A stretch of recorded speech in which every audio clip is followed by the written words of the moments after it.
Ignorance और keeping up with Johnson's. आपके रास्ते में बड़ी रुकावटें जैसे कि नकारने की आदत, मनी और डेट मीट्स के बारे में हम पहले बात कर चुके हैं। अब हम दो और रुकावट के बारे में बात करते हैं। वॉल्टर और स्टेफनी यह बात कर रहे थे कि वे लाइफ में किसी तरह आगे बढ़ रहे हैं, इसी बात से अनजान कि उनके पैसे को उन्हें कैसे मैनेज करना चाहिए। उनके सामने हमेशा कोई ना कोई फाइनेंशियली प्रॉब्लम होती थी और वे दोनों किसी एक बजट पर कभी अग्री नहीं हो पाते थे।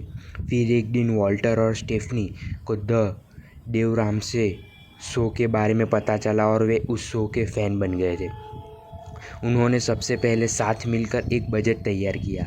उसके बाद उन्होंने इमरजेंसी के लिए और अपने लोन चुकाने के लिए पैसे बनाना शुरू किया। इमरजेंसी के लिए बचत करना और अपना फ़र्ज चुकाना बहुत मुश्किल था, मगर उन्होंने यह कर दिखाया।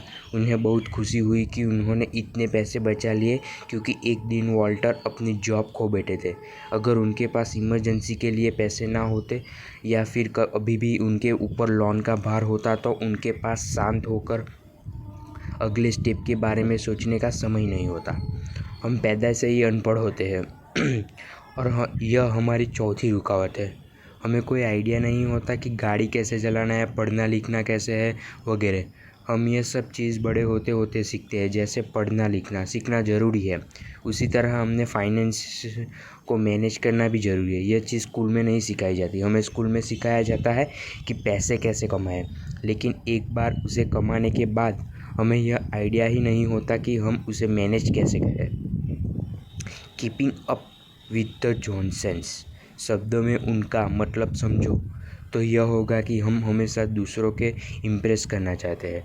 हम उन चीज़ों को खरीदना ज़रूर समझते हैं जैसे देखकर लोग हमें पैसे वाले समझे, भले ही हम उस चीज़ की बिल्कुल ज़रूरत ना हो। हमें लगता है कि हमारे दोस्तों को इम्प्रेस करने के लिए यह गैजेट या वह ज्वेलरी खरीदना ज़रूरी है। हमें उनके सामने एक स्टैंडर्ड मेंटेन करने रखना पड़ेगा, लेकिन यह सब झूठ है। मिलियनर्स के पास इतनी चीज़ें नहीं होती। वे उन चीज़ों को नहीं खरीदते जिनकी उन्हें ज़रूरत नहीं होती। उनमें से कई तो 10 साल पुराने फ़ोन तक यूज़ करते हैं। डेव रामसे जब मिलियनर थे तो उन्होंने एक जगुआर कार खरीदी, लेकिन फिर उन्हें नुकसान हुआ और उन्होंने पैसे खो दिए। ऐसे में लॉजिकल चीज़ यह होती है कि वे अपनी कार बेच देते, लेकिन उन्होंने ऐसा नहीं किया। उन्हें अपनी इमेज मेंटेन करनी थी एक जगुआर रखकर, लेकिन असल में उनके पास उसकी मेंटेनेंस के भी पैसे नहीं थे। डेव ने अपने दोस्तों को भी अपने साथ लोन के पेपर को साइन करके लिए मना लिया। यह सब सिर्फ इसीलिए ताकि वे जगुआर को रख पाए। लेकिन जैसे जैसे समय बीतता गया, जगुआर की हालत ख़राब होती गई, क्योंकि देव के पास उसे ठीक करवाने के पैसे नहीं थे। उनके दोस्तों भी उनके लिए लोन के पैसे भर के थक